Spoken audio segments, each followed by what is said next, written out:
Hello everyone. इस video के अंदर मैं आने वाले जितने भी एग्ज़ाम्स हैं जैसे LIC, DMRC, सिडबी और भी किसी भी कोई भी एग्ज़ाम जिसके अंदर करंट अफेयर या स्टैटिक जीके पूछी जाती है उसमें आने वाले कुछ एक्सपेक्टेड क्वेश्चंस के ऊपर नज़र डालूंगा। और ये क्वेश्चन मैंने पिछले साल 2015 में जितने भी एग्ज़ाम्स हुए हैं उनमें से कलेक्ट किए हैं। ये वो क्वेश्चन है जो ऑलरेडी किसी ना किसी एग्ज़ाम में पूछे जा चुके हैं। इनमें से 90% क्वेश्चंस पिछले साल 2015 में जो बैंकिंग एग्ज़ाम्स हुए थे और इंश्योरेंस एग्ज़ाम्स हुए थे मैंने उनमें से कलेक्ट किए हैं और इनके आने वाले एग्ज़ाम्स में रिपीट होने के चांसेस काफ़ी ज़्यादा हैं।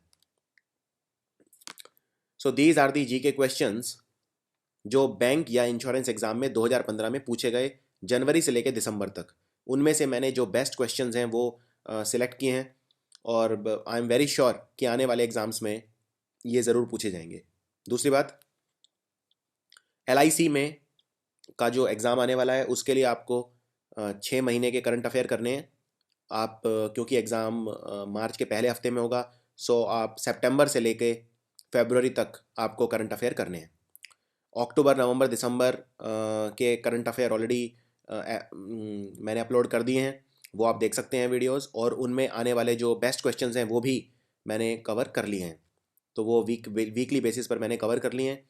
जनवरी के ऑलरेडी 2 हफ्ते के करंट अफेयर आप तक मैं ला चुका हूँ और 2016 जनवरी के थर्ड हफ्ता जो आने वाले 3 दिन बाद ख़त्म होगा उसके भी MCQ में वीकली आप तक पहुँचा दूंगा।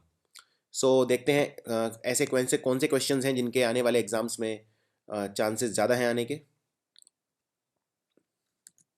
पहला सवाल, कौन सा राज्य है जिसने लॉन्च किया मुख्यमंत्री तीर्थ दर्शन योजना? सो ये राज्य है मध्य प्रदेश। मध्य प्रदेश की राजधानी है भोपाल और मध्य प्रदेश के जो मुख्यमंत्री हैं वो हैं शिवराज सिंह चौहान। बीजेपी की सरकार है यहाँ पर। जो भी एक्स्ट्रा चीज़ें जो मुझे लगेंगी इसमें मुझे बतानी चाहिए वो मैं सवाल के साथ साथ आपको बताता चलूँगा।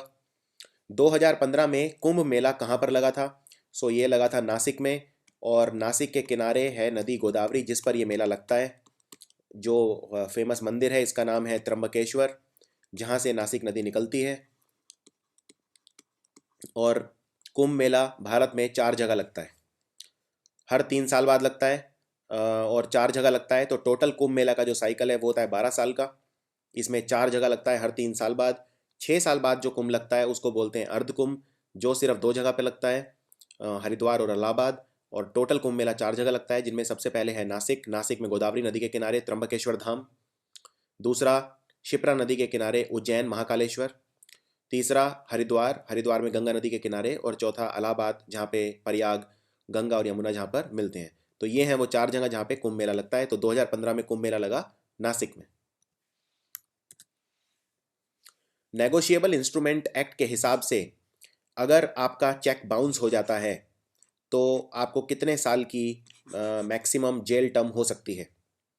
सो इसमें आपके ऊपर अगर चेक बाउंस हो जाता है तो आपके ऊपर जुर्माना भी लग सकता है और जेल भी हो सकती है। जो जितने रुपए का चेक बाउंस हुआ है उतने का जुर्माना लग सकता है, और आपको जो जेल हो सकती है मैक्सिमम वो हो सकती है 2 साल। अगला सवाल, इंटरनेशनल मॉनेटरी फंड अंतर्राष्ट्रीय मुद्रा कोष की मैनेजिंग डायरेक्टर का क्या नाम है? या उनकी प्रेसिडेंट का क्या नाम है? सो उनकी प्रेसिडेंट हैं क्रिस्टीन लागार्डे। ये फ्रांस की हैं और पेशे से वकील हैं, लॉयर।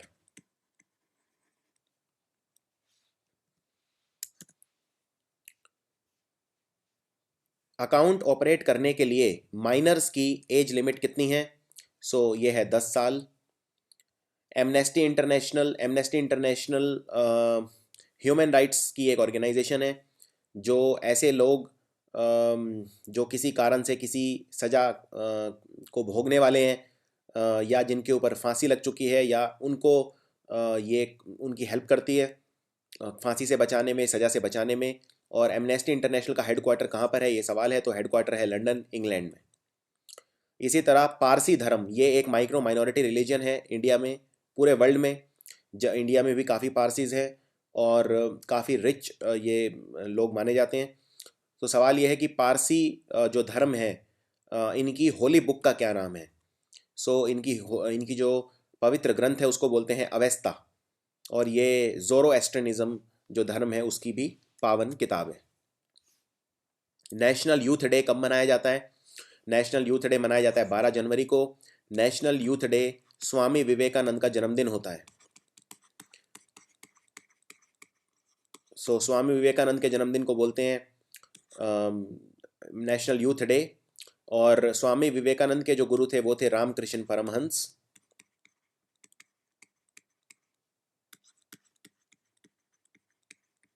रामकृष्ण परमहंस को बोला जाता है the saint of Gyaneshwar. China और श्रीलंका के बीच जो जॉइंट मिलिट्री एक्सरसाइज हुई उसका नाम क्या था? चाइना और श्रीलंका के बीच हुई exercise, military exercise silk route 2015। इसी तरह चाइना और पाकिस्तान के बीच भी एक्सरसाइज हुई हैं, मिलिट्री एक्सरसाइज। तो दो उनमें बहुत फेमस हैं। पहली है रैंड आई और दूसरी है शाहीन। शाहीन ईगल, इसका पूरा नाम था शाहीन ईगल। र्यूटर्स किस देश की फेमस न्यूज एजेंसी है? र्यूटर्स है यूनाइटेड किंगडम, इंग्लैंड की फेमस न्यूज एजेंसी।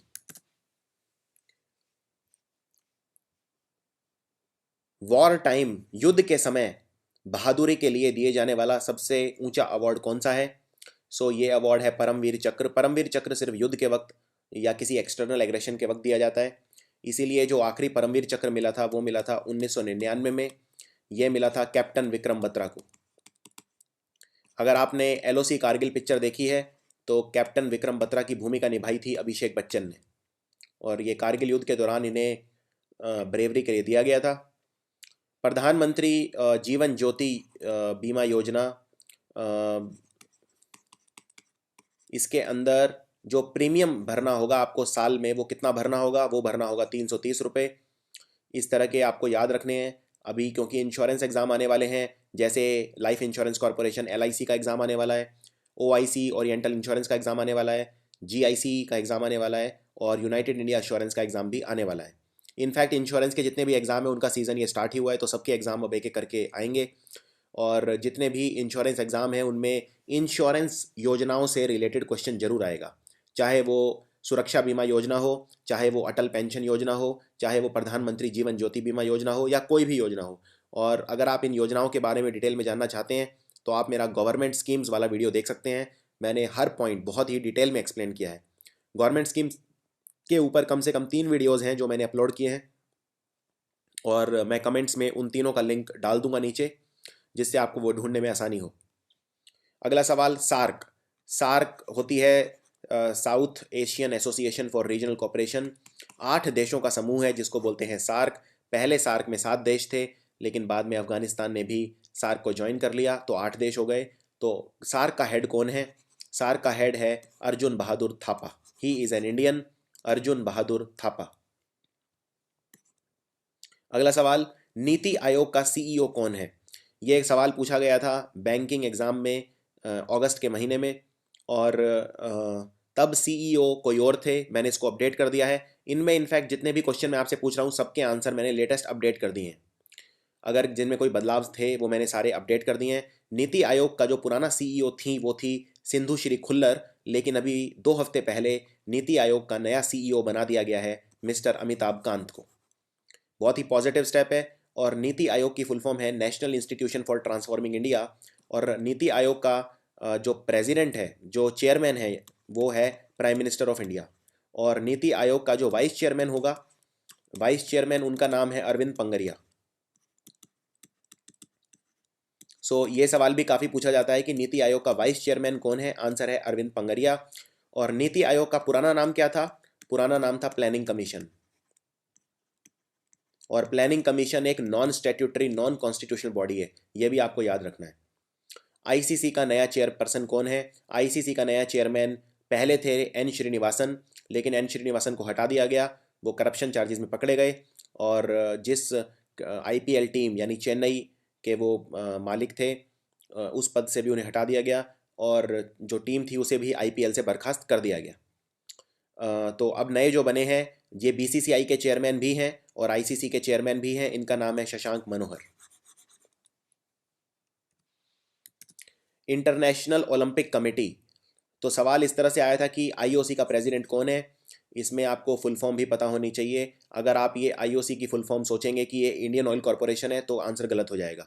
सो आपको ऑप्शंस ध्यान से देखने हैं और क्वेश्चन भी ध्यान से देखने हैं। सो इंटरनेशनल ओलंपिक कमेटी का प्रेसिडेंट कौन है? सो ये है mister Thomas Bach. Next question, DaVinci code किताब किसने लिखी है? ये एक बहुचर्चित किताब है जो लिखी है डैन ब्राउन ने, और इसमें इनकी एक पूरी सीरीज़ है डाविंसी कोड। इस पर पिक्चर भी बन चुकी है। नेक्स्ट, ये एक एक्सपेक्टेड क्वेश्चन है जो मैं समझता हूँ ज़रूर पूछा जाएगा। गो सेट अ वॉचमैन किताब किसने लिखी है? ये लिखी है हार्पर ली ने। और हार्पर ली, ये क्वेश्चन इंपॉर्टेंट क्यों है? क्योंकि हार्पर ली ने लगभग 40 साल बाद कोई किताब लिखी है। हार्पर ली की जो पुरानी किताब है उसका नाम है टू किल अ मॉकिंग बर्ड, और ये आज तक की सबसे महान लिखी हुई किताबों में से एक है। इस पर पिक्चर भी बन चुकी है जिसने कई ऑस्कर अवार्ड भी जीते। सो हार्पर ली की किताब थी टू किल अ मॉकिंग बर्ड, और अब उन्होंने लिखी है लगभग 40 साल के बाद गो सेट अ वॉचमैन। उसके बाद भारत का बिगेस्ट एम्प्लॉयर, यानी भारत में वो कौन सी ऑर्गेनाइजेशन है जो सबसे ज़्यादा रोजगार प्रदान करती है? सो वो है इंडियन रेलवेज़। इंडियन रेलवेज़ दुनिया में 8वें नंबर पे आती है जो सबसे ज़्यादा रोजगार प्रदान करती है। और दुनिया में सबसे ज़्यादा रोजगार प्रदान करती है यूएस मिलिट्री, और लगभग 34 लाख लोगों को रोजगार देती है। भारतीय रेलवे की अगर मैं बात करूं तो 14 लाख लोगों को रोजगार देती है। और भारत में दूसरे नंबर पे और दुनिया में 9वें नंबर पे जो रोजगार देती है वो है भारतीय आर्मी, इंडियन आर्मी, जो लगभग 13 लाख लोगों को रोजगार देती है, 1.3 मिलियन। अगला सवाल, पंडित विश्व मोहन भट्ट कौन सा म्यूजिकल इंस्ट्रूमेंट, वाद्य यंत्र बजाते हैं? पंडित विश्व मोहन भट्ट बहुत ही एक महान संगीतकार हैं और म्यूजिशियन हैं। इन्होंने वीणा और गिटार, वीणा प्लस गिटार, इन दोनों को मिलाकर एक अपना ही खुद का यंत्र बनाया है जिसको बोलते हैं मोहन वीणा। सो आंसर है मोहन वीणा। मोहन वीणा का मतलब होता है वीणा और गिटार, दोनों को मिलाकर इन्होंने बनाया है। और मैंने भी इनका last to last year Ahmedabad में कॉन्सर्ट देखा था। India is one of the finest musicians in India. Pravasi Bharatiya दिवस, प्रवासी भारतीय बोलते हैं जो एनआरआईज होते हैं, जो भारत में नहीं रहते लेकिन भारत की ग्रोथ में उनका बहुत बड़ा हाथ है, चाहे वो रेमिटेंस के थ्रू हो, चाहे वो रिसर्च एंड डेवलपमेंट के थ्रू हो, एजुकेशनल ट्रेनिंग के थ्रू हो। प्रवासी भारतीय दिवस भारत में हर साल कब मनाया जाता है? ये मनाया जाता है 9 जनवरी को। और इसमें बेसिकली जो भी एनआरआई हैं उनकी इम्पोर्टेंस जो है उन्हें बताई जाती है। एनआरआईज की इम्पोर्टेंस, भारत के योगदान के अंदर उसको सराहा जाता है, इसके लिए ये दिवस मनाया जाता है।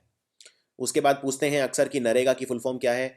नरेगा की फुल फॉर्म है national rural employment guarantee act. आपसे अगर पूछें कि मनरेगा की फुल फॉर्म क्या है तो आप उसमें महात्मा गांधी जोड़ सकते हैं, बाकी फुल फॉर्म सेम रहेगी। सो Mahatma Gandhi national rural employment, वो है मनरेगा या नरेगा, तो दोनों की फुल फॉर्म पूछी जा सकती है। नरेगा वो स्कीम है जिसके अंदर जो रूरल इंडिया है वहाँ पे गारंटेड एक फिक्स दिनों के लिए लोगों को रोजगार मिलता है। इसके दो फायदे हैं, एक तो ये लोग इनको एक रोजगार का साधन मिल जाता है, और दूसरा गांव में रहने वाले लोग शहरों की ओर पलायन नहीं करते, इससे वो गांव में ही रहते हैं और गांव के विकास में मदद करते हैं। इंटरनेशनल रेफ्यूजी डे कब मनाया जाता है? रेफ्यूजी उनको बोलते हैं जो एक शहर से दूसरे शहर या एक देश से दूसरे देश जाते हैं, चाहे वो काम की तलाश में, चाहे वो अपनी जान बचाकर भागना यानी सुरक्षा के लिए, चाहे वो कैरियर के लिए, उनको बोलते हैं रेफ्यूजीज़। और रेफ्यूजी जनरली दो तरह के रेफ्यूजी होते हैं, एक जो इलीगल माइग्रेशन करते हैं और दूसरे जो लीगली जाते हैं। जैसे सीरिया की अगर मैं बात करूं, सीरिया से इस साल लाखों रेफ्यूजीज़ कई कंट्रीज़ में गए हैं, जैसे जर्मनी, जैसे United states of America etcetera. और अंतर्राष्ट्रीय रेफ्यूजी दिवस मनाया जाता है 20 जून को।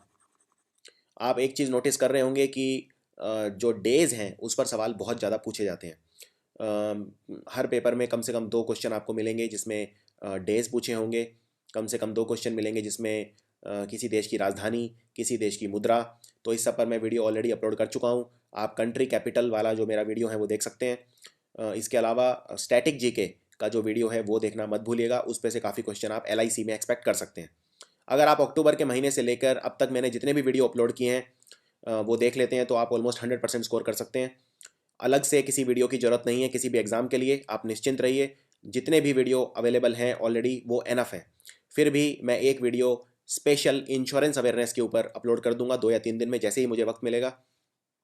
अगला सवाल, इंटरनेशनल मॉनेटरी फंड का हेडक्वार्टर कहाँ पर है? अंतर्राष्ट्रीय मुद्रा कोष, आपको याद रखना है कि अंतर्राष्ट्रीय मुद्रा कोष और वर्ल्ड बैंक दोनों का ही हेडक्वार्टर है वॉशिंगटन डीसी के अंदर।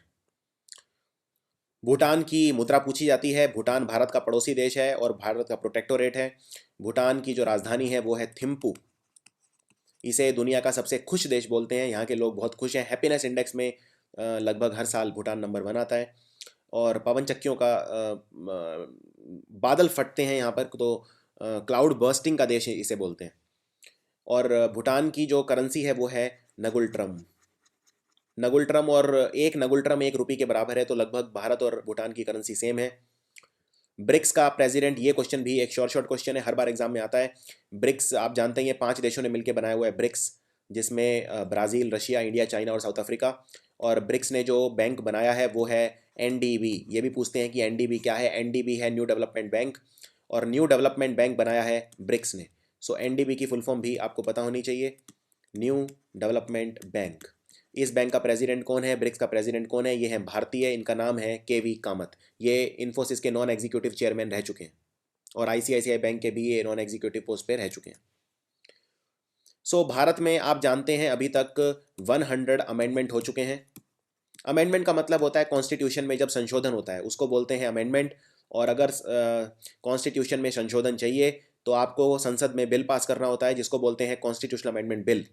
कॉन्स्टिट्यूशनल अमेंडमेंट बिल सिर्फ संसद में इशू हो सकता है, लोकसभा राज्यसभा के अंदर।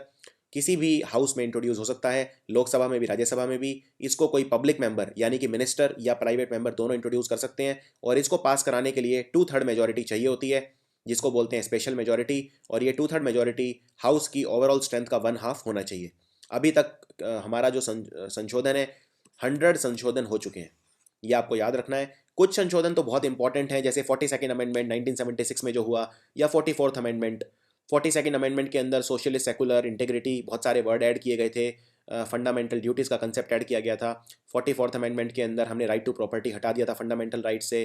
तो इस तरह से बहुत सारे कॉन्स्टिट्यूशन अमेंडमेंट हुए हैं, इनकी अलग अलग सबकी इंपॉर्टेंस है, और ये सारे एग्जाम में अक्सर पूछे जाते हैं, लेकिन ये करंट अफेयर्स के रूप में नहीं पूछे जाएंगे, इसीलिए ये एसएससी और एफसीआई और रेलवेज़ के लिए इंपॉर्टेंट है। सो भारत के संविधान में 100 संशोधन हो चुके हैं। तो जो लेटेस्ट संशोधन है वो कौन सा था? लेटेस्ट संशोधन जो हुआ है वो हुआ है लैंड बाउंड्री एग्रीमेंट भारत और बांग्लादेश के बीच में। और ये लैंड बाउंड्री एग्रीमेंट हुआ भारत के प्रधानमंत्री नरेंद्र मोदी और बांग्लादेश की प्रधानमंत्री शेख हसीना के बीच में। अगला सवाल, LIC लाइफ इंश्योरेंस कॉरपोरेशन, इसको रिसेंटली अप्रूवल मिल गया है कौन से देश में बिजनेस करने के लिए? सो LIC को अप्रूवल मिल गया है बांग्लादेश में बिजनेस करने को। LIC की अब शाखाएं बांग्लादेश में खुली जाएंगी, और बांग्लादेश के लोग भी LIC की पॉलिसीज़ को एम्ब्रेस कर पाएंगे। अगला क्वेश्चन, फॉरवर्ड मार्केट कमीशन जिसको बोलते हैं FMC, ये ऑर्गेनाइजेशन किस ऑर्गेनाइजेशन के साथ मिल गया है? अब ये दो एक हो गए हैं। फॉरवर्ड मार्केट कमीशन को मर्ज कर दिया गया है सेबी के साथ, securities and exchange board of India के साथ। सो ये भी आपको याद रखना है। अब FMC नाम की भारत में कोई ऑर्गेनाइजेशन नहीं है, अब सिर्फ है सेबी, जो कि पहले से है ही, और इसके अंदर FMC को मर्ज कर दिया गया है। इसके अलावा एग्जाम में पूछा गया नवंबर के महीने में कि भारतीय वो कौन सी फिल्म थी जिसे क्रिटिक्स प्राइज मिला 68वें कांस फिल्म फेस्टिवल में। कांस फिल्म फेस्टिवल फ्रांस का फिल्म फेस्टिवल है, और इसमें जो भारतीय फिल्म को अवार्ड मिला वो है मसान। इसके अलावा पूछते हैं ओमकारेश्वर डैम कहाँ पर है, कौन सी नदी के ऊपर है? ये है नर्मदा नदी पे। नर्मदा नदी पे 2 इंपॉर्टेंट डैम है, एक तो है ओमकारेश्वर डैम, दूसरा है सरदार सरोवर डैम। दोनों ही इंपॉर्टेंट हैं। नर्मदा नदी आप जानते ही हैं, नर्मदा नदी निकलती है अमरकंटक से। अमरकंटक मैकाल के पहाड़ों में, सतपुरा के पहाड़ों में एक इम्पॉर्टेंट जगह है। और नर्मदा नदी वो नदी है जो सतपुरा और विंध्या दोनों के पहाड़ों में के बीच में बहती है। रिफ्ट वैलीज़ के अंदर ये बहती है और एस्चुरी बनाती है। मध्य प्रदेश से ये महाराष्ट्र जाती है, महाराष्ट्र के बाद ये गुजरात जाती है, और गुजरात में जो शहर नर्मदा के किनारे है उसको बोलते हैं भारूच। जबलपुर में जब ये नदी निकलती है जबलपुर से, तो ये वहाँ धुआंधार वाटरफॉल भी बनाती है, जिसको कपिल धारा या गौतम धारा भी बोला जाता है, और जो भारत का दूसरा सबसे बड़ा वाटरफॉल है जॉग फॉल के बाद। तो भारत का सबसे ऊंचा जो वाटरफॉल है वो है जॉग फॉल, जो श्रावती नदी पे है कर्नाटक में। अगला सवाल, जिम कॉर्बेट नेशनल पार्क कहाँ है? Jim Corbett national park Bharat का सबसे पुराना नेशनल पार्क है, और ये है उत्तराखंड में। जिम कॉर्बेट कौन थे ये भी आपको पता होना चाहिए। ये उत्तराखंड के अंदर कुमाऊं एरिया के अंदर है जिम कॉर्बेट नेशनल पार्क। सो जिम कॉर्बेट एक मशहूर टाइगर के शिकारी थे, और कुमाऊं के जो गांव हैं वहाँ पर जो टाइगर हैं उनका काफ़ी आतंक था। उनसे निजात दिलवाने के लिए, उनसे बचाने के लिए गांव वालों को जिम कॉर्बेट को बुलाया गया था, और इन्होंने वहाँ पर काफ़ी शेरों का शिकार किया था और गांव वालों को जो टाइगर का जो खूंखार टाइगर हैं उनसे बचाया था। इन्हीं के नाम पर बनाया गया जिम कॉर्बेट नेशनल पार्क। अंतर्राष्ट्रीय शांति दिवस, इंटरनेशनल पीस डे कब मनाया जाता है? ये मनाया जाता है 21 सितंबर को। ये एक इंपॉर्टेंट सवाल है। काइगा एटॉमिक पावर प्लांट ये कहाँ पर है? काइगा एटॉमिक पावर प्लांट है उत्तर कन्नड़ यानी कर्नाटका में। ये काली नदी के ऊपर है, ये भी आपको याद रखना है। अगला सवाल, state bank of India SBI का पुराना नाम क्या था? उससे ये एसबीआई एक्ट के थ्रू बनाया गया था स्टेट बैंक ऑफ इंडिया। उसका पुराना नाम है एसबीआई का imperial bank of India. Bharat ने किस देश के साथ 5 साल के लिए यूरेनियम की डील साइन करी है? ये देश है कनाडा। कनाडा के प्रधानमंत्री हैं जस्टिन ट्रूडियो, इनके साथ ये डील साइन हुई है। और इनफैक्ट कनाडा ने अभी लगभग 40 साल के बाद भारत में पहला शिपमेंट भेजा है जिसमें लगभग 200 से 250 टन यूरेनियम भारत में आया है। फ्लॉयड मेवेदर ये कौन सा खेल खेलते हैं? फ्लॉयड मेवेदर अपनी पूरे कैरियर में एक भी फाइट नहीं हारे, ये हैं बॉक्सर। फ्लॉयड मेवेदर ने जो पिछले साल एक बहुत ही मशहूर लड़ाई थी उसमें हराया मैनी पकियो को। मैनी पकियो हैं फिलीपींस के। इसको इस सदी की सबसे इंपॉर्टेंट फाइट भी बोला गया था, फाइट ऑफ द सेंचुरी। और फ्लॉयड मेवेदर कौन से देश के हैं? फ्लॉयड मेवेदर हैं यूएसए के। टेस्ट ऑफ माई लाइफ किताब किसने लिखी है? ये आत्मकथा है मशहूर बल्लेबाज युवराज सिंह की। इसमें इन्होंने अपना पूरा जो इनके स्ट्रगल हैं, आप जानते हैं युवराज सिंह को बीच में कैंसर भी हो गया था, पर उससे उन्होंने स्ट्रगल किया और भारतीय टीम में वापसी की, तो ये सब उसमें लिखा है किताब के अंदर, test of my life. Keoladeo national park कहाँ पर है? कियोलाडियो नेशनल पार्क का पुराना नाम था भरतपुर नेशनल पार्क। इनफैक्ट इसको भरतपुर बर्ड सेंचुरी बोलते थे।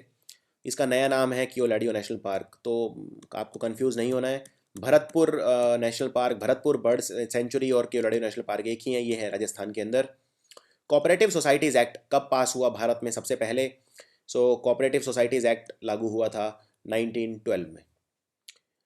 भारत में जितने भी रीजनल रूरल बैंक हैं उनका रेगुलेटरी बॉडी कौन सा है? सो उनको रूरल बैंक्स को रेगुलेट करता है नबार्ड। नबार्ड 1982 में बना था और ये भारत का एग्रीकल्चर बैंक है रूरल डेवलपमेंट के लिए। एशियन इंफ्रास्ट्रक्चर इन्वेस्टमेंट बैंक का हेडक्वार्टर कहाँ पर है? एशियन इंफ्रास्ट्रक्चर इन्वेस्टमेंट बैंक ये चाइना डोमिनेटेड बैंक है। इसमें लगभग 30% हिस्सा चाइना का है और बाकी देश बहुत सारे हैं, इसमें एशिया के कंट्रीज़ हैं। रिसेंटली अगर मैं गलत नहीं हूँ तो न्यूजीलैंड भी एशियन इंफ्रास्ट्रक्चर इन्वेस्टमेंट बैंक का मेंबर बना है और इसका हेडक्वार्टर है बीजिंग में एज एक्सपेक्टेड। और एशियन इंफ्रास्ट्रक्चर इन्वेस्टमेंट बैंक का जो प्रेसिडेंट है उसका नाम है जिन लीकन। ये चाइना के पूर्व वित्त मंत्री रह चुके हैं, finance minister of China.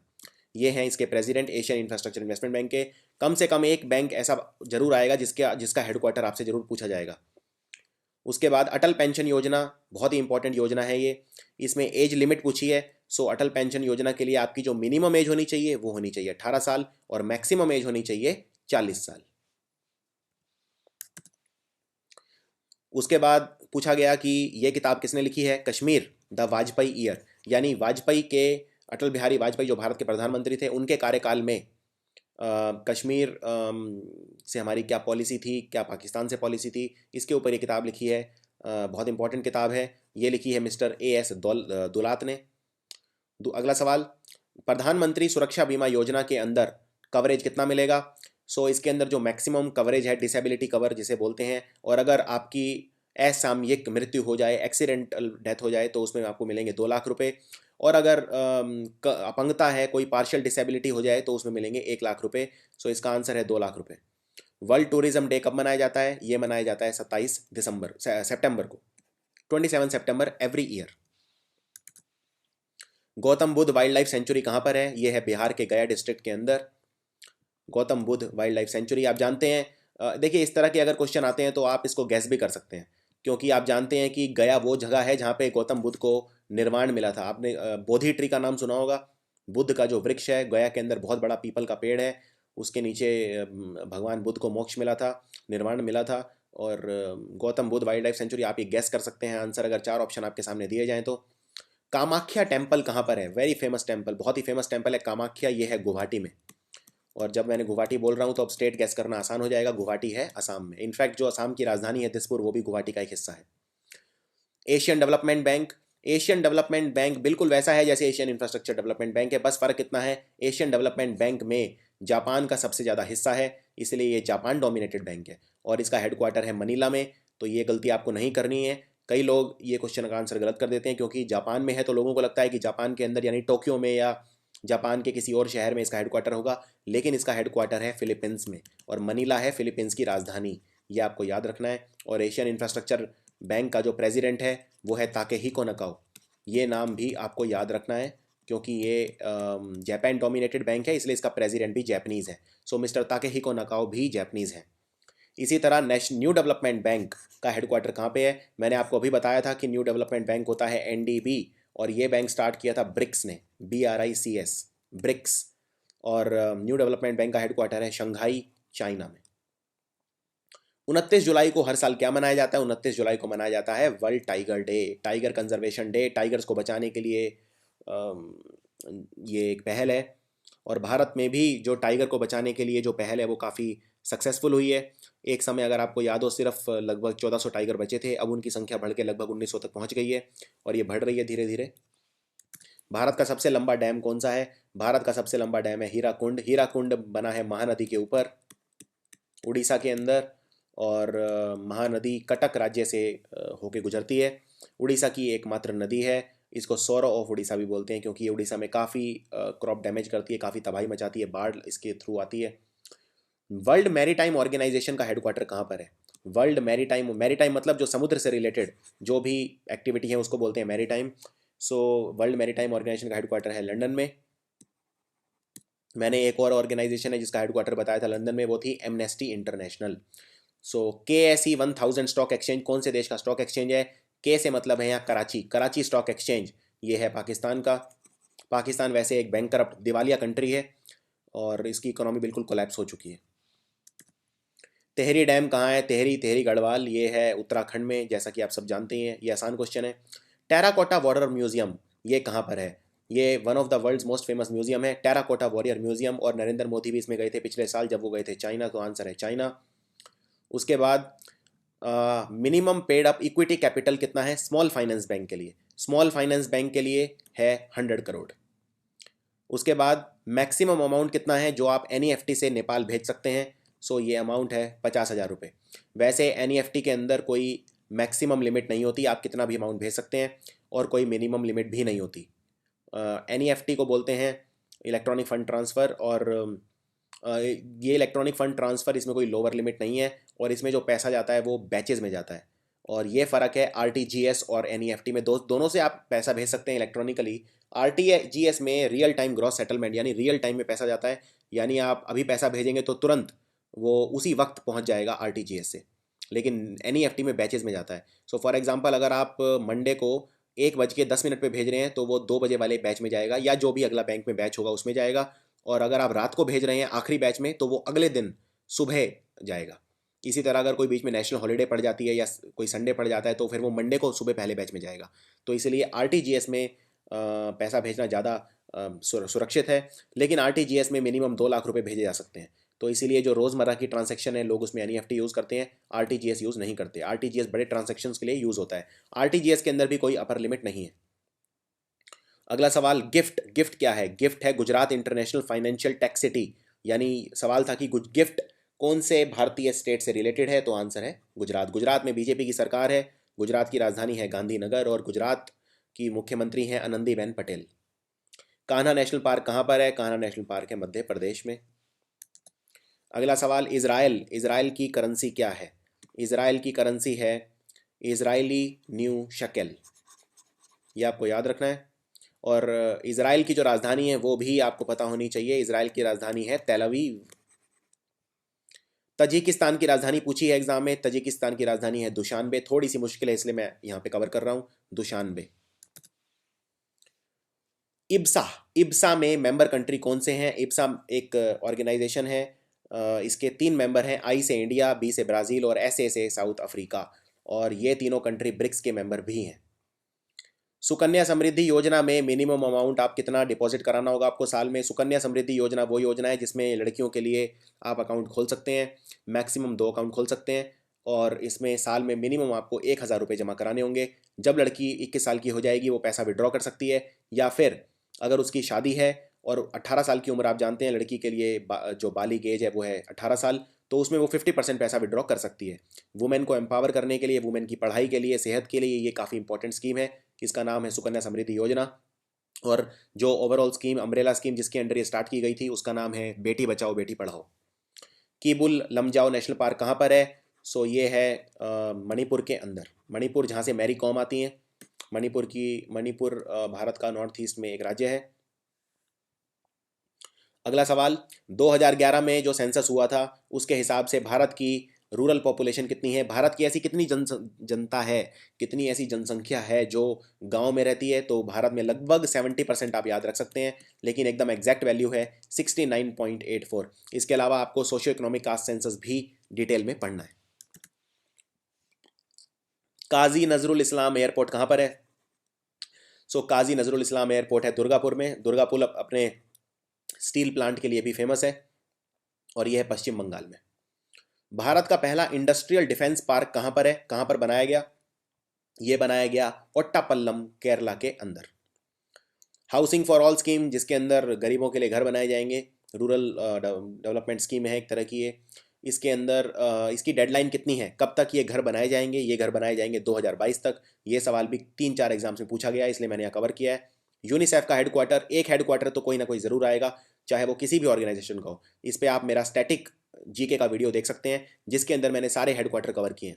UNICEF का हेडक्वार्टर है न्यूयॉर्क। यूनिसेफ है बच्चों के लिए जो ऑर्गेनाइजेशन है, बच्चों का भला करती है, बच्चों के जो हेल्थ, एजुकेशन, उन सब पे फोकस करती है। इसकी फुल फॉर्म है United nation children emergency fund. उसके अलावा भारत में जो म्यूचुअल फंड है उनको कौन रेगुलेट करता है? म्यूचुअल फंड को रेगुलेट करता है SEBI, securities and exchange board of India.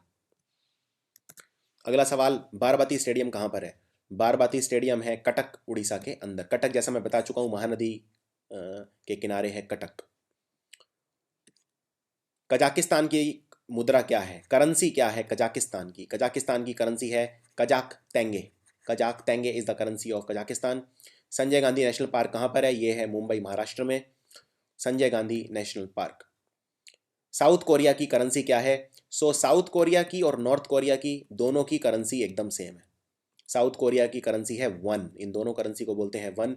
अगर आप सारे देश की करेंसी याद रखना चाहते हैं तो मेरा करेंसी वाला वीडियो देख सकते हैं, उसमें बहुत आसान मैंने आपके लिए कर दिया है याद रखना। कैपिटल करेंसी के ऊपर मैंने एक वीडियो अपलोड किया हुआ है ऑलरेडी, आप उसको देख सकते हैं। साउथ कोरिया की जो राजधानी है वो भी पूछी जाती है, वो है सियोल। और नॉर्थ कोरिया की राजधानी भी पूछी जाती है, और नॉर्थ कोरिया की राजधानी है प्योनियांग। नॉर्थ कोरिया एकदम दुष्ट कंट्री है, एक बहुत ज़्यादा ह्यूमन राइट्स वायलेशन है, बहुत ज़्यादा लोगों को परेशान किया जाता है, डिक्टेटर तानाशाही इसमें माहौल है। और नॉर्थ कोरिया का जो डिक्टेटर है उसका ये एक जोंग डायनेस्टी है जो इस पे पिछले 50 साल से राज कर रही है। पहले थे किम जोंग सुंग, फिर थे उनके बेटे किम जोंग इल, अब हैं किम जोंग ऑन।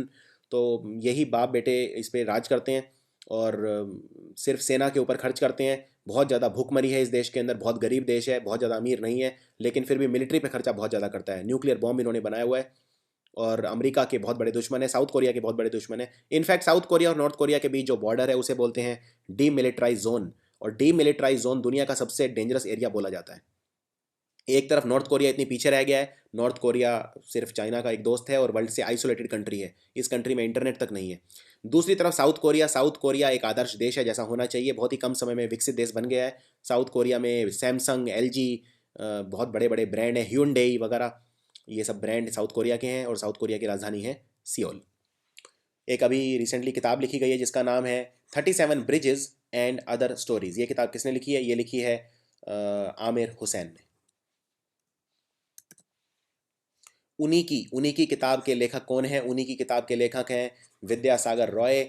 इसमें कुछ इंपॉर्टेंट बुक्स मैं कवर कर रहा हूँ। एक और किताब है जो कसूरी ने लिखी है, ये भी एग्ज़ाम में आ सकती है। कसूरी ने जो किताब लिखी है उसका नाम है neither a hawk nor a Dove.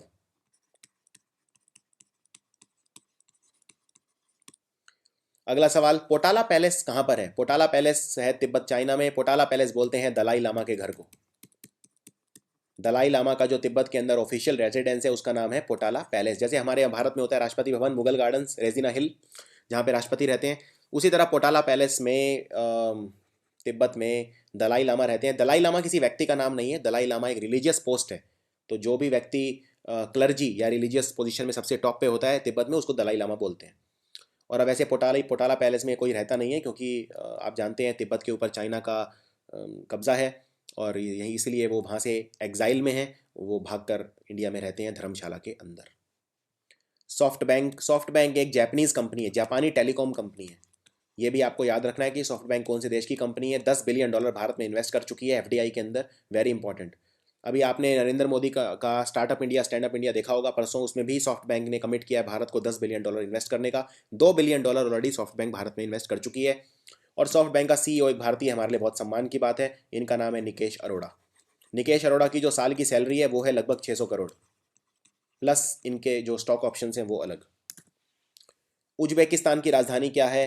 ये जो सेंट्रल एशिया के ये कंट्री हैं, उज्बेकिस्तान, किर्गिस्तान और कजाकिस्तान, इन सब के आपको नाम, करेंसी ये याद रखने हैं, बहुत ही डिफिकल्ट है ये, सो इसलिए मैं कवर कर रहा हूँ यहाँ पे। उज्बेकिस्तान की राजधानी है ताशकंद।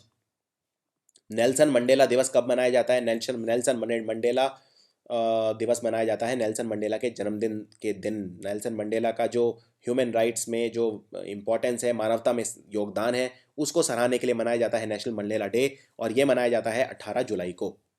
मुंद्रा पावर प्लांट कहाँ है? मुंद्रा पावर प्लांट ये एक प्राइवेट पावर प्लांट है। मुंद्रा पावर प्लांट अदानी का पावर प्लांट है ये। मुंद्रा कच्छ डिस्ट्रिक्ट गुजरात में। मुंद्रा पोर्ट इनफैक्ट एक प्राइवेट पोर्ट है, इस पे ज़्यादातर भाग अदानी का है। शुभम जगलन कौन सा खेल खेलते हैं? तो ये बच्चा है शुभम जगलन, और एक और बच्चा है रणवीर सिंह सैनी। दोनों के नाम याद रखने हैं, दोनों गोल्फ खेलते हैं। इन्होंने पिछले साल काफ़ी टूर्नामेंट जीते हैं गोल्फ के अंदर, और बहुत कम एज उम्र है। आई थिंक रणवीर सैनी की 13 साल है और शुभम जगलन की 13-14 साल है। सो ये दोनों खिलाड़ी खेलते हैं गोल्फ, शुभम जगलन और रणवीर सिंह सैनी। रणथंबोर नेशनल पार्क कहाँ है? ये सवाल काफ़ी बार पूछा जा चुका है। रणथंबोर नेशनल पार्क है सवाई माधोपुर राजस्थान के अंदर। कारगिल विजय दिवस हम कब मनाते हैं? कारगिल विजय दिवस मनाते हैं हम 26 जुलाई को। ये वो दिन है जिस दिन हमने कारगिल पे इंपॉर्टेंट पोस्ट्स होल्ड कर लिए थे, और भारत ने लगभग विजय प्राप्त कर ली थी कारगिल में। ऑपरेशन विजय इसका नाम था, ये भी आपको याद रखना है। कारगिल में जो हमारा आर्मी ने ऑपरेशन किया था उसका नाम था ऑपरेशन विजय। आप जानते हैं अभी कुछ हफ्ते पहले, कुछ हफ्ते नहीं शायद 2 हफ्ते पहले ही, पठानकोट के अंदर भी आतंकवादी घुस आए थे भारत में। पठानकोट है पंजाब के अंदर, और उसमें आर्मी ने जो ऑपरेशन किया था उसका नाम है ऑपरेशन ढंगू। इसमें हमारे जो आर्मी थे, एनएसए, इनफैक्ट सिर्फ आर्मी ही नहीं थी इसमें, नेशनल सिक्योरिटी गार्ड एनएसजी और हवलदार भी थे बहुत सारे इसमें, और बहुत सारे लोगों ने, सबने मिलके आतंकवादियों पे विजय प्राप्त की पठानकोट के अंदर। इसका नाम था ऑपरेशन ढंगू। काकरापुर न्यूक्लियर पावर प्लांट कहाँ पर है भारत में? सो ये है गुजरात के अंदर। इसी तरह विंटर ओलंपिक्स कहाँ होंगे 2022 में? ये होंगे बीजिंग। बीजिंग है चाइना की राजधानी, यहाँ पर होंगे विंटर ओलंपिक्स। और बीजिंग वर्ल्ड का पहला ऐसा शहर है जिसमें समर ओलंपिक्स भी और विंटर ओलंपिक दोनों कंडक्ट हो जाएंगे। इसमें बीजिंग में जो नॉर्मल ओलंपिक खेल होते हैं, समर ओलंपिक, वो हुए थे 2008 के अंदर। फूड एंड एग्रीकल्चर ऑर्गेनाइजेशन का हेडक्वार्टर कहाँ पर है? Headquarter of food and agriculture organisation ये है रोम में। रोम है इटली की राजधानी। व्हीलर आइलैंड, इनका नाम पलट के क्या रख दिया गया? व्हीलर आइलैंड का नाम पलट के रख दिया गया एपीजे अब्दुल कलाम आइलैंड। ये उड़ीसा के आइलैंड। स्विट्जरलैंड की मुद्रा क्या है? ये क्वेश्चन भी 4-5 एग्जाम में ऑलरेडी पूछा जा चुका है पिछले साल। स्विट्जरलैंड की मुद्रा है स्विस फ्रैंक। किलिमंजारो कहाँ पर है? किलिमंजारो है तंजानिया में, अफ्रीका में। इनफैक्ट अफ्रीका की सबसे ऊंची चोटी है किलिमंजारो, इसलिए ये बहुत फेमस है। और ये अगर मैं ये दुनिया है, तो ये बीच की जो इसको 2 भागों में बांटती है, इसको बोलते हैं इक्वेटर। ये बिल्कुल इक्वेटर के ऊपर है तंजानिया के अंदर, यानी ट्रॉपिकल क्लाइमेट है यहाँ पे, लेकिन क्योंकि हाइट इसमें इतनी ज़्यादा है इसलिए किलिमंजारो एकदम ठंडा है। तो कई बार ये भी पूछ सकते हैं कि, कई बार ये सवाल ऐसे पूछा जाता है ज्योग्राफी में कि कोई ऐसी जगह बताओ जो इक्वेटर के ऊपर है लेकिन फिर भी ठंडी है, तो आंसर है किलिमंजारो। जोशना चिनप्पा कौन सा खेल खेलती हैं? जोशना चिनप्पा वर्ल्ड नंबर दुनिया के 5 सबसे बड़े स्क्वॉश प्लेयर में गिनी जाने लगी हैं। ये खेलती हैं squash. Very very important question. OECD organisation for economic cooperation and development का हेडक्वार्टर कहाँ पर है? ये है पेरिस में। पेरिस में भी कहाँ? शतो दे ला म्यूत, पेरिस, फ्रांस। पिपावाव शिपयार्ड कहाँ पर है? पिपावाव शिपयार्ड है गुजरात में। खंजर 2015, ये कौन से दो देशों के बीच में मिलिट्री एक्सरसाइज हुई, स्पेशल एक्सरसाइज हुई? ये हुई भारत और किर्गिस्तान के बीच, खंजर। इसी तरह भारत और श्रीलंका के बीच भी हुई स्लिनेक्स 2015, और मित्र शक्ति भारत और चाइना के बीच में भी हुई हैंड इन हैंड। भारत ने भी कई देशों के साथ एक्सरसाइज की है, रशिया के साथ की, श्रीलंका के साथ की, मालदीव्स के साथ की। आप मेरा वीडियो देख सकते हैं डिफेंस वाला, उसमें मैंने सारी इंपॉर्टेंट मिलिट्री एक्सरसाइज कवर की हैं बहुत ही डिटेल में। विक्रम साराभाई स्पेस सेंटर कहाँ पर है? विक्रम साराभाई स्पेस सेंटर है तिरुवनंतपुरम, केरला के अंदर। दो कम से कम आपको याद रखने हैं, श्रीहरिकोटा जहाँ पे सतीश धवन स्पेस सेंटर है आंध्र प्रदेश में, और दूसरा है विक्रम साराभाई रिसर्च सेंटर। भारत में सबसे ज़्यादा टाइगर कौन से राज्य के अंदर है? ये है कर्नाटक के अंदर। Maximum number of tiger are present in Karnataka.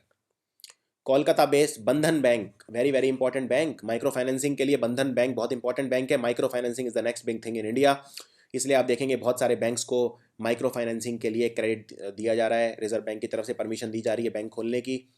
बहुत सारे नॉन बैंकिंग फाइनेंशियल कंपनी है जिनको माइक्रो फाइनेंसिंग का बैंकिंग लाइसेंस मिल जाएगा आने वाले समय में। बंधन बैंक के चेयरमैन हैं अशोक लाहिरी। और बंधन बैंक के मालिक कौन है, इनके फाउंडर कौन है? सो बंधन बैंक के फाउंडर हैं मिस्टर चंद्रशेखर घोष। ये भारत का अकेला बैंक है आज़ादी के बाद जिसका हेडक्वार्टर नॉर्थ ईस्ट इंडिया में है, कोलकाता के अंदर। तो ये भी पूछ सकते हैं कि बंधन बैंक का हेडक्वार्टर कहाँ पे है? वो है कोलकाता के अंदर। दीपक मोहंती कमेटी का गठन क्यों किया गया? दीपक मोहंती का कमेटी का गठन किया गया वित्तीय समावेश के लिए, जिसको अंग्रेजी में बोलते हैं फाइनेंशियल इंक्लूजन। हर गरीब के पास बैंक अकाउंट होना चाहिए, सबके पास कार्ड्स होने चाहिए, सबको फाइनेंशियल ब्रैकेट में लाना है, सबको एक टैक्सेबल इनकम के अंदर लाना है। इस तरह की बहुत सारी चीज़ें हैं जो सरकार कोशिश कर रही है, सबके बैंक अकाउंट खुलवा रही है, सबको एक रुपे कार्ड, डेबिट कार्ड दिया जा रहा है। ये सब किया गया था जनधन योजना के। तो जनधन योजना भी एक फाइनेंशियल इंक्लूजन का ही पार्ट था। जनधन योजना फाइनेंशियल इंक्लूजन के लिए ही किया गया था। ग्रीन सिग्नल किताब किसने लिखी है? ये लिखी है जयराम रमेश ने, जो कि यूपीए सरकार के अंदर यूनियन कैबिनेट मिनिस्टर थे। पिछले साल एक और किताब लिखी गई 2015 में, स्वराज। ये किताब किसने लिखी है? ये लिखी है आम आदमी पार्टी के फाउंडर अरविंद केजरीवाल, दिल्ली के मुख्यमंत्री। इंश्योरेंस के अंदर कितना एफडीआई अलाउड है? ये क्वेश्चन बार बार पूछा जाता है, और अब इंश्योरेंस एग्जाम आने वाले हैं तो ये सवाल और भी महत्वपूर्ण हो जाता है। ये है 49%। योगा एक्सप्रेस दिल्ली जो हरिद्वार मेल है उसका नाम पलट के रख दिया गया था योगा एक्सप्रेस। ये कौन से दो शहरों को जोड़ती है? ये जोड़ती है हरिद्वार को अहमदाबाद से। सो हरिद्वार मेल का नाम पलट के रख दिया गया था योगा एक्सप्रेस। 21 जून को योगा दिवस मनाया जाता है, इस उपलक्ष्य में ये किया गया था, उसको बढ़ावा देने के लिए। डच रिपब्लिक, जो कि रिपब्लिक ऑफ आयरलैंड का एक हिस्सा है, नेदरलैंड का एक हिस्सा है, इसकी मुद्रा क्या है? इसकी मुद्रा है guilder. So this is an important question. Brabourne Stadium कहाँ पर है? ये स्टेडियम है मुंबई के अंदर, क्रिकेट स्टेडियम है ये।